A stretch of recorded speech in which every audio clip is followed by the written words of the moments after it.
Hey guys, welcome to the Guitar Show. In this video we're going to find out why Peter Green left Fleetwood Mac. My name's Ramon Goose and let's get into this. The 1970 April 11th edition of the New Musical Express magazine announced the breakup of Fleetwood Mac under the headline, Mac Leader Quits.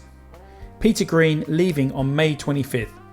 Green may have stated his intention to leave, but he would be exceedingly busy during those last 6 weeks with contractual obligations. Fleetwood Mac recorded a show at the 400-seat Paris Cinema before a live audience in London for the BBC on April the 9th, available on Showbiz. They then played 2 festivals, on the 11th and 12th. Unfortunately, no recordings from these shows are known to be in circulation. 3 days later, they were in Delane Lee Studios to record what would become the A and B sides of the group's final single with Peter Green, The Green Manalishi with a 2-prong crown. The B-side was World in Harmony, recording each of these over the course of a day on the 14th and 16th of April respectively. The band returned to the studio on the 17th and the 20th, but nothing from those sessions was commercially released until 1998, when 2 outtakes appeared on the vaudeville years of Fleetwood Mac, 1968 to 1970. When asked by the NME why he's leaving Fleetwood Mac, Peter replied, "There are many reasons. The main thing being that I feel it's time for a change. I want to change my whole life really, because I don't want to be at all a part of the conditioned world, and as much as possible I am getting out of it. I am always concerned with what is right with God and what God would have me do. That is the most important thing to me. That dominates every thought in my head. I don't feel I want to be a part of Fleetwood Mac anymore, no longer frustrated, free to do what I like. As you know, there is a whole big movement going on like a revolution. I want to be part of that. So whatever I do, whether I form another group or not, I need to be with people who feel exactly the same as I do. That is, they don't worry about security in terms of money. We will be doing a lot of free concerts as long as they are not promoted for private gain. I want to get 100% into music. I want to do lots of jamming with different groups and musicians. I want to do all I can to bring people to God and peace, full time, not just now and again. I want to be completely free to do what I like." So Peter had said he'd been thinking of leaving for some time and had broken the news to the rest of the band in Munich a few weeks ago. "I was cut down," he said, "by being a third of the group's front line. That was quite fun when it started, but after a while I felt I couldn't get into anything, because after a couple of numbers I would have to step back to let the others have their chance. They were disturbed when I told them and shook up a bit."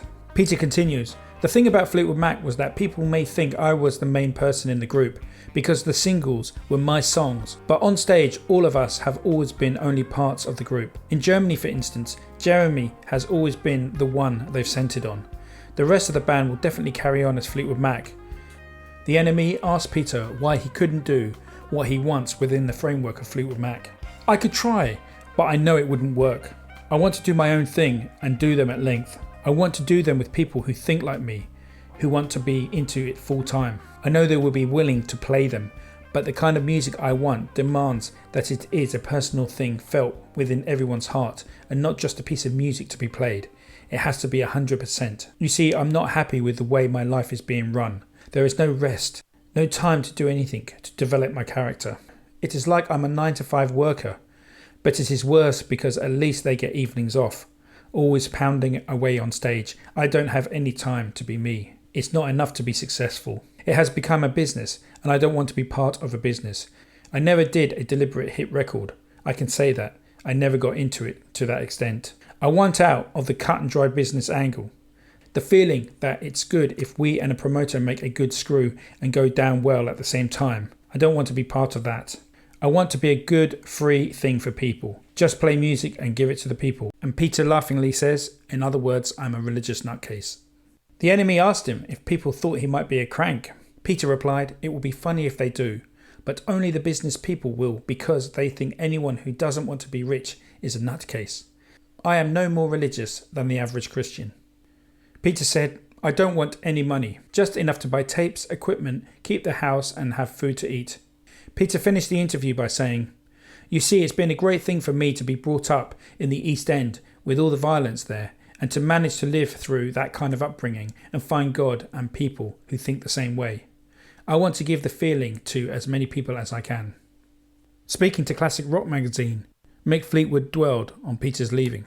When it was too damn late, he says, I don't think we would have been, in retrospect, equipped to do anything about knowing how to help him anyhow. He intimated that he was done.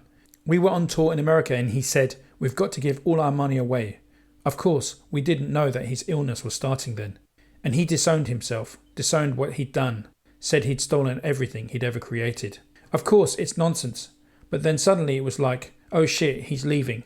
He left very responsibly. He didn't dump us. Then came the real damage, which is public knowledge. I think he was just so not equipped to being such a powerful entity. And then the drugs. He was one person who didn't need any of that shit. He was so sensitive anyway. Fleetwood also stated in an interview in 2015, he was taking a lot of acid and mescaline around the same time his illness began manifesting itself more and more.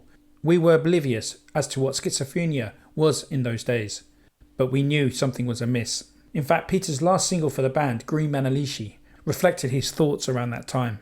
In a Mojo magazine interview, Peter said, I was dreaming I was dead and I couldn't move, so I fought my way back into my body.